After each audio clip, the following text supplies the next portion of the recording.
इस वीडियो के अंतर्गत हम लोग टाइट्रेशन कैसे किया जाता है इसके संदर्भ में सीखेंगे। आपका ये ब्यूरेट है, ब्यूरेट स्टैंड, यह जो है ब्यूरेट है। कोनिकल फ्लास्क है, फेरस अमोनियम सल्फेट का सॉल्यूशन यहाँ रखा गया है जो नॉन सॉल्यूशन है, और पोटेशियम परमैंगनेट अननोन सॉल्यूशन जो आपको पिंक कलर का दिखाई दे रहा है, यह लिए हुए हैं। और ये आपका पीपेट है। इसी के हेल्प से हम लोग 20 ml फेरस अमोनियम सल्फेट सक करेंगे और सक करने के पश्चात इस कोनिकल फ्लास्क के अंतर्गत प्लेस कर देंगे और फिर उसमें एक test tube measured amount dilute sulphuric acid का मिलाने के बाद बारी बारी से टाइट्रेट करेंगे। तो पहला काम है कि 20 ml जो है हम लोग फेरस अमोनियम सल्फेट पिपेट के हेल्प से सक करेंगे। इसमें ये एक निशान बना हुआ है, देखेंगे यह जो निशान है, यहाँ तक जब आप सॉल्यूशन या लिक्विड लेंगे तो इसका वॉल्यूम इस पर लिखा हुआ है 20 ml हो जाएगा। इस मार्क तक लेना है। कैसे करेंगे इसको, तो फिर सक किया जाए।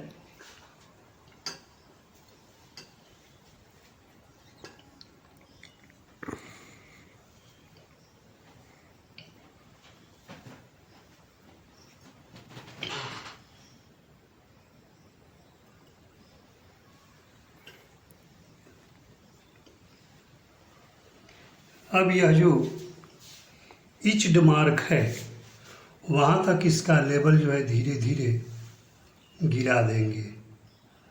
देखिए गिरना शुरू हुआ और जैसे ही वहाँ तक पहुँचेगा इसको रोक लेंगे। आ गया। अब यह जो रीडिंग यानी 20 ml वॉल्यूम जो है तैयार हो गया। किसका? इसमें से निकल के आ गया फेरस अमोनियम सल्फेट से। अब जो है इसको कोनिकल फ्लास्क में प्लेस कर देंगे।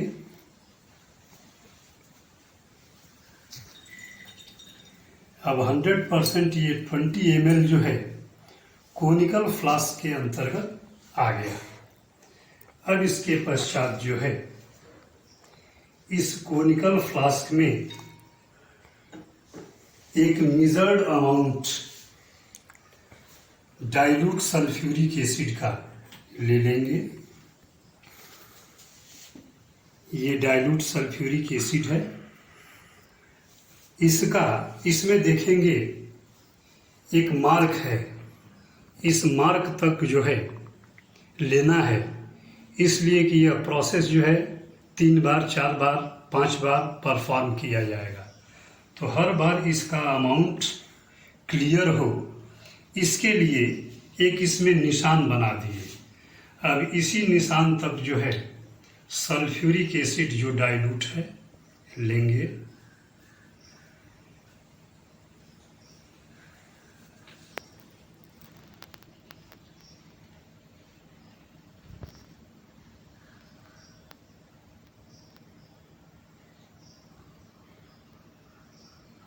निशान तक आ गया। यह जो है एक मेजर्ड अमाउंट हो गया डाइल्यूट सल्फ्यूरिक एसिड का। अब इसको इस सॉल्यूशन यानी जो 20 ml लिए हैं फेरस अमोनियम सल्फेट, इसके अंतर्गत इसको प्लेस कर देंगे।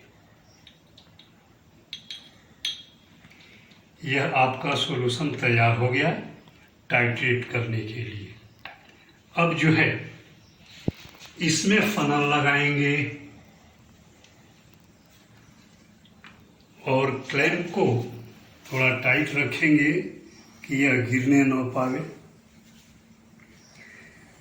अब इसके हेल्प से 0 तक जो है इसमें पोटेशियम परमैंगनेट सॉल्यूशन प्लेस कर देंगे। यह जो है पोटेशियम परमैंगनेट है। इस सॉल्यूशन को इसके अंतर्गत प्लेस कर देंगे। धीरे धीरे जो है फनल के हेल्प से इसमें प्लेस करेंगे।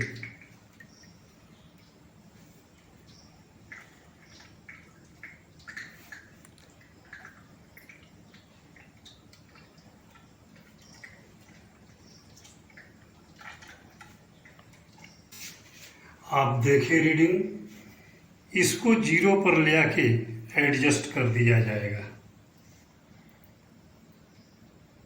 0 पर आ गया। अब यहाँ से टाइट्रेशन की प्रक्रिया जो है परफॉर्म करेंगे। अब थोड़ा थोड़ा सा सॉल्यूशन इस टाइट्रेटिंग फ्लास्क के अंतर्गत लेंगे और इसको टाइट्रेट करते जाएंगे। इसमें से 2-2 ड्रॉप 4 ड्रॉप ऐसे करके सॉल्यूशन लेंगे इसके अंतर्गत। इसको रोक दिए। अब यह जो है इसकी ये क्रियाविधि है। इसको जब चेक करेंगे तो जो पोटेशियम डाइक्रोमेट का पिंक कलर है वह डिसअपीयर हो जाएगा। ठीक है, ऐसे ही फिर यही प्रोसेस परफॉर्म करेंगे और बार बार ऐसे ही करते रहेंगे। पुनः वही प्रक्रिया जो पहले किया गया है। अभी तक जो है इसमें कोई कलर नहीं आया। फिर यही काम ऐसे ही करते रहेंगे जब तक कि इसके अंतर्गत लाइट पिंक कलर विजिबल ना हो जाए। देख रहे हैं आप, कलर जो है इसका डिसअपीयर होता जा रहा है। जैसे ही कलर रुकेगा वही जो इसकी फाइनल रीडिंग होगी। बीच बीच में रोक रोक के इसको देखते रहेंगे, इसलिए कि कंटिन्यू गिराने से यह एक्सेस भी हो जाता है। देखिए अभी भी सही है, लाइट पिंक कलर अभी नहीं आया। अब पुनः वही प्रोसेस, यही प्रोसेस बार बार परफॉर्म करते रहेंगे। कलर देखें डिसअपीयर होता जा रहा है। जब तक डिसअपीयर होता रहेगा तब तक ऐसे ही टाइट्रेट करते रहेंगे। इस प्रोसेस का ही नाम है टाइट्रेशन। थोड़ा सा इसको रोक लिए और पुनः इसकी चेकिंग करके चेक कर लिए। फिर जो है कलर डिसअपीयर्ड है। पुनः वही प्रोसेस,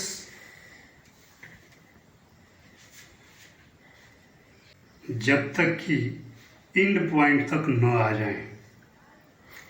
जैसे ही इंड पॉइंट आएगा इसका लाइट ब्लू कलर जो है विजिबल हो जाएगा। अभी भी पिंक कलर, अभी भी कलर नहीं आया। पुनः वही काम,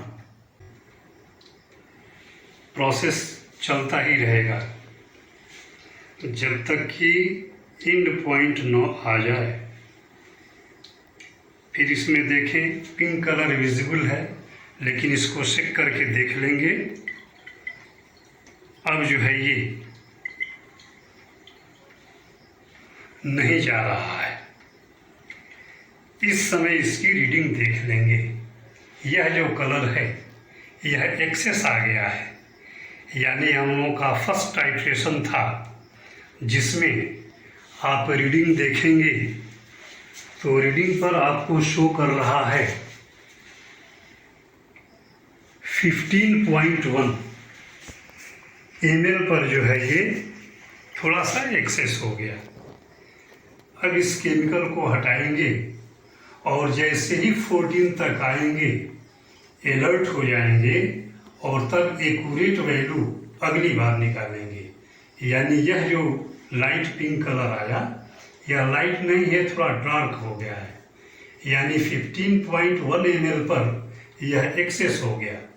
अगले बार 14 से ही अलर्ट हो जाएंगे और इसी बीच में इसका एंड पॉइंट आएगा, उसको चेक करेंगे।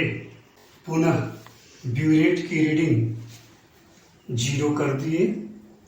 अब जितना ml यूज़ करेंगे यह क्लियर बताएगा। बिल्कुल जैसे प्रोसेस पहले किए थे वैसे ही इसके अंतर्गत देखा जाएगा। आप देखें सॉल्यूशन जो है डिसअपीयर होता जा रहा है। सॉल्यूशन डिसअपीयर जो पिंक कलर है पोटेशियम परमैंगनेट का, वह जो है डिसअपीयर्ड है। बीच बीच में इसको रोक करके आप चेक कर लेंगे। चेक करेंगे तो यह क्लियरली जो है डिसअपीयर्ड हो जाएगा। फिर वैसे ही टाइट्रेट करेंगे और प्रोसेस चलाते रहेंगे। रीडिंग हम लोगों का आ गया 11 तक आ गए।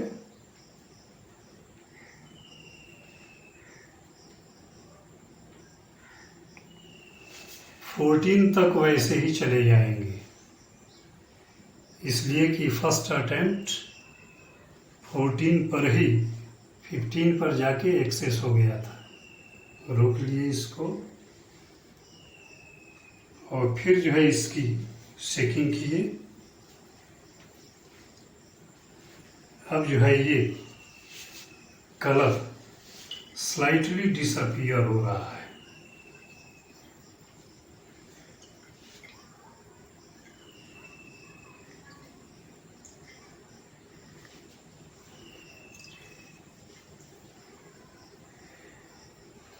ऐसे ही प्रॉपरली चेक करके और इसको वेल मिक्स करेंगे। इस तरीके से वेल मिक्स करने पर एंड पॉइंट जो है आएगा, मिलेगा। देख पा रहे हैं आप, लाइट पिंक कलर जो है आ गया। इसी को एंड पॉइंट कहते हैं। यही रीडिंग जो है हम लोग नोट कर लेंगे। और ये जो है पहली रीडिंग हुई, यह जो है पहली रीडिंग है 14.1 पर यह एक्यूरेट आया है 14.1। एक बार आपका ये हो गया। ऐसे ही लाइट पिंक कलर आना चाहिए और फिर इसको अवॉइड करके सेकेंड अटेम्प्ट यही प्रोसेस परफॉर्म करेंगे। ये कम से कम 3 बार अथवा 5 बार जो है संपन्न करना है। एक बार और इसको देखते हैं और फिर एंड पॉइंट जो है कैलकुलेट करते हैं। अभी हम लोगों का 14.1 था, इसको सीधे सीधे 13 तक लेके चल रहे हैं। जैसे ही 13 पर आएगा इसको रोका जाएगा।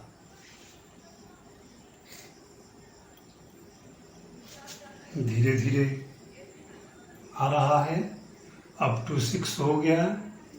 6 से आगे 7 भी हो गया। ऐसे ही थरोली इसको डायरेक्ट इसलिए किया जा रहा है कि अभी इसके पहले की जो रीडिंग आई है 14 पर आई है, इस वजह से इतना जो है इसमें डायरेक्ट पोर कर दिया जा रहा है।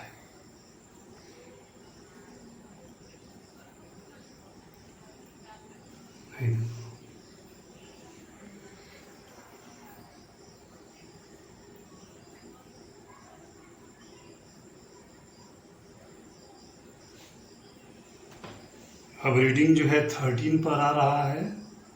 इसको 13 से इस बार रोक लिए और फिर इसको चेक करके देख लिए। डिसअपीयर्ड है। अब एक एक ड्रॉप से इसको देखा जाएगा। 1 ड्रॉप 2 ड्रॉप ऐसे ही देख रहे हैं। रोकेंगे, फिर इसको टाइट्रेट करेंगे। अभी भी डिसअपीयर्ड है, कोई कलर नहीं। पुनः वैसे ही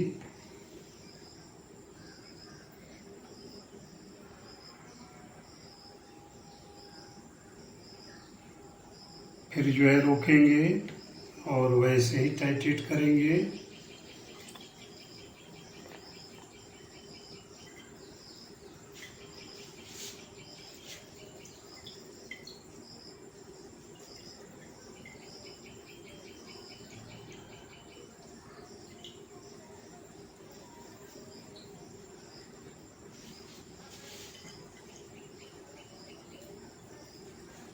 ऐसे ही इसकी सेकिंग करेंगे प्रॉपरली, ऐसे ही सेकिंग करेंगे इसकी।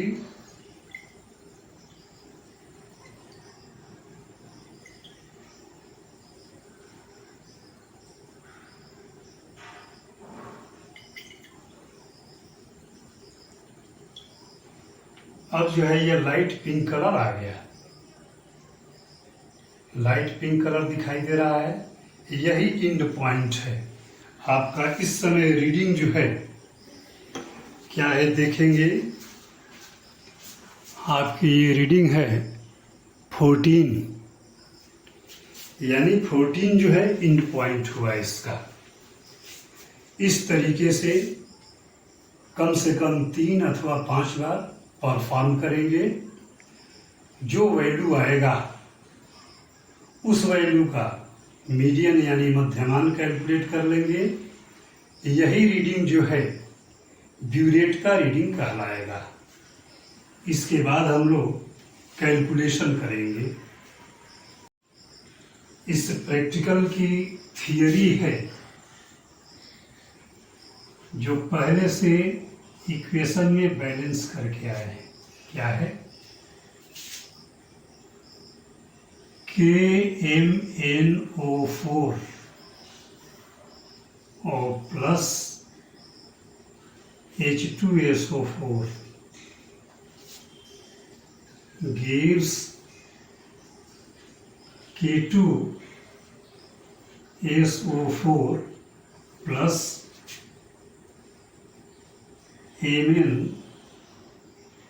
MnSO4 plus H2O। ये प्रोडक्ट हो गया। इक्वेशन जब बैलेंस करेंगे तो यह 2 हो जाएगा, यह 3 होगा, यह भी 2 हो जाएगा और ये 3 होगा, प्लस 5O 5 जो है नेसेंट ऑक्सीजन निकलेगा। अब जो है यह इक्वेशन बैलेंस हो गया। पोटेशियम परमैंगनेट को ही फेरस अमोनियम सल्फेट के साथ टाइट्रेट किए थे। अब यह है ferrous ammonium sulphate FeSO4 NH4 twice SO4 6H2O plus H2SO4, इसके अंतर्गत सल्फ्यूरिक एसिड मिलाए थे, gives Fe2SO4 whole thrice plus NH4 whole twice SO4, यह हो गया, प्लस 13H2O। इक्वेशन बैलेंस नहीं है, इसको 2 कर दिए। H2SO4 ठीक है। अब जो है इक्वेशन बैलेंस है, लेकिन यहाँ इसमें यह जो नेसेंट ऑक्सीजन है उससे रिएक्शन कराया गया तभी आया है। अब इसको अगर 5 से मल्टीप्लाई कर दिया जाए तो यह भी 5 हो जाएगा और इस 5 से कैंसिल हो जाएगा। ओवरऑल रिएक्शन होगा, इसमें कोई मल्टीप्लाई नहीं है। 2 KMnO4 प्लस 3H2SO4 यहाँ है और H2SO4 यहाँ है, लेकिन 5 से मल्टीप्लाई है, यानी 5H2SO4 ये हो गया और 3 ये है, यानी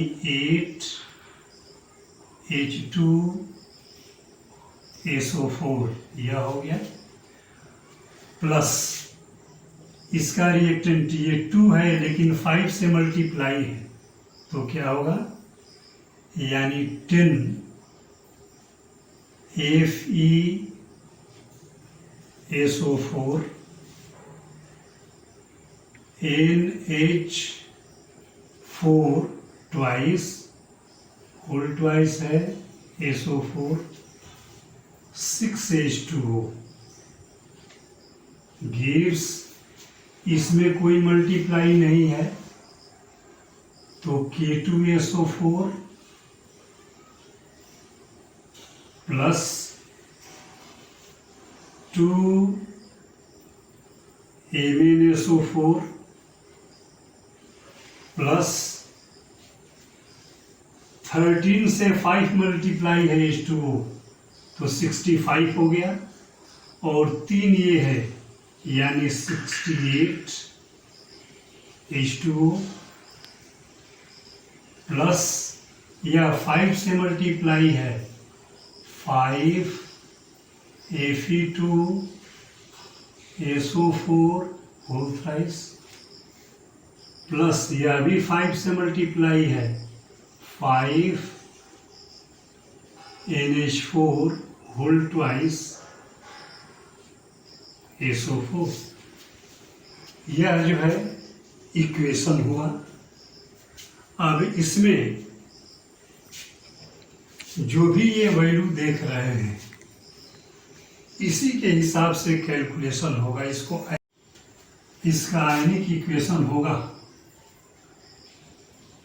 MnO4 माइनस पर manganate ion plus 8H plus 5Fe और प्लस 2 है।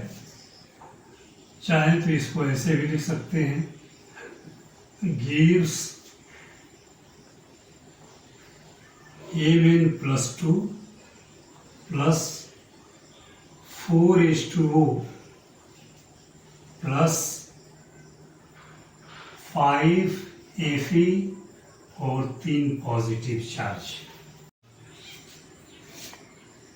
अब जो है इसके बाद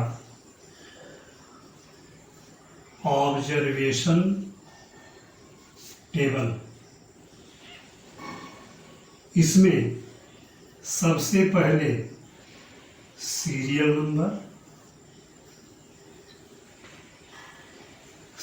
नंबर के बाद ब्यूरेट रीडिंग और चाहे वॉल्यूम ऑफ KMnO4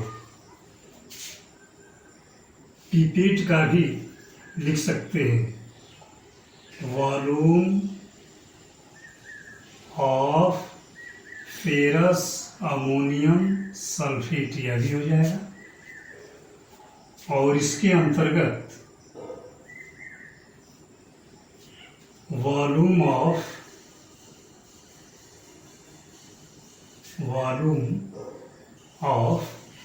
यहाँ फेरस अमोनियम सल्फेट है, पोटेशियम पर मैंगनीट। फर्स्ट एक्सपेरिमेंट के अंतर्गत हम लोग किए थे, सीरियल नंबर 1 होगा volume of ferrous ammonium sulphate pipette के हेल्प से 20 ml लिए थे और वॉल्यूम जो है 14.1 आया हुआ था। दूसरा जो एक्सपेरिमेंट है इसमें वॉल्यूम 20 ml ही रखे थे फेरस अमोनियम सल्फेट का, और जो KMnO का वॉल्यूम है वह 14.0 ml हो गया। ऐसे ही थर्ड ऑब्जर्वेशन के अंतर्गत वॉल्यूम फेरस अमोनियम सल्फेट का 20 ml ही था और यह जो है 14.0 ml हो गया। जब इसका एवरेज कैलकुलेट करेंगे तो अप्रॉक्स 14.0 आएगा, यानी तब लिखेंगे कॉन्कोर्डेंट रीडिंग, यह होगा 14.0 ml। अब इसके बाद जो है हम लोग कैलकुलेशन करेंगे।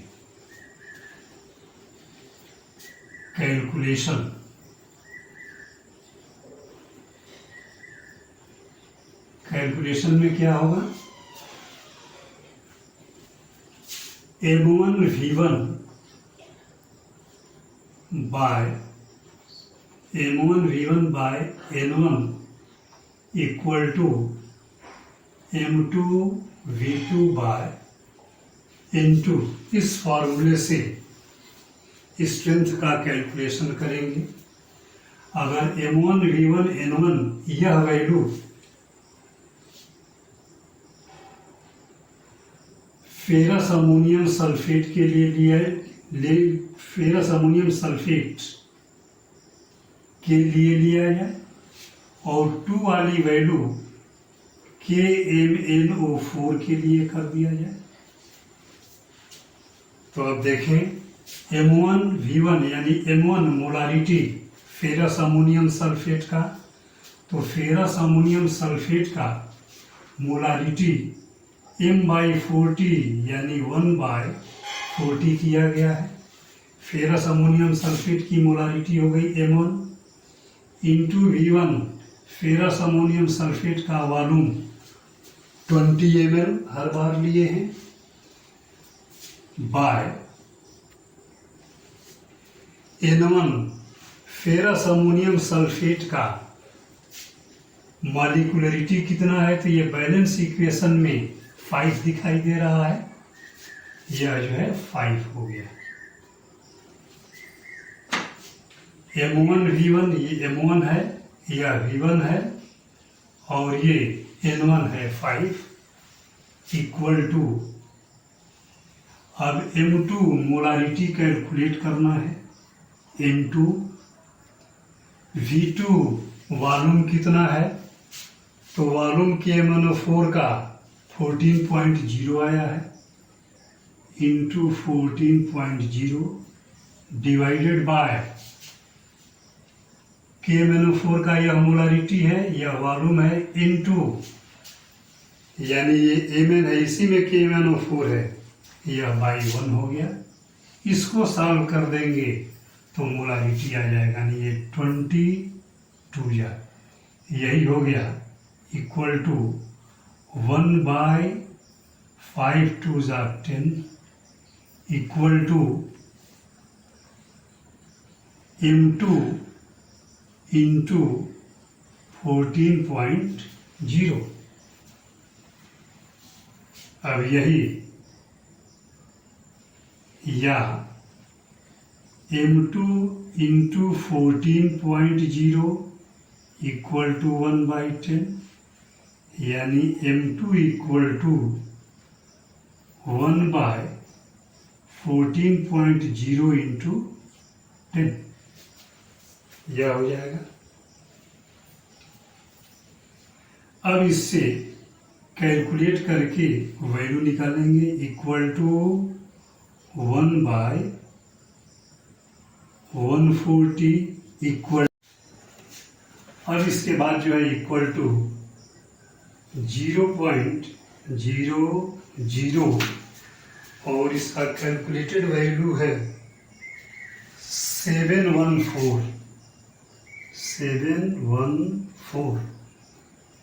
यह जो है इसकी मोलारिटी आ गई। स्ट्रेंथ कैलकुलेट करने के लिए strength equal to molarity into molar mass, यह जो है फार्मूला है। तो मोलारिटी है 0.00714 इंटू मोलर मास है इसका फेरस अमोनियम सल्फेट का 392। अब जब इसको मल्टीप्लाई करेंगे तो इक्वल टू आएगा ग्राम। यानी जो आपको solution, unknown solution potassium permanganate, यही अननोन सॉल्यूशन है, इसी का स्ट्रेंथ जो है यहाँ आया हुआ है। तब हम लोग रिजल्ट देंगे कि अर्थात दिए गए पोटेशियम परमैंगनेट सॉल्यूशन का ग्राम पर लीटर में कॉन्सेंट्रेशन 2.798 ग्राम हुआ। यानी 1 लीटर पानी के अंतर्गत 2.798 ग्राम जो है पोटेशियम परमैंगनेट मिलाया गया है। Thank you.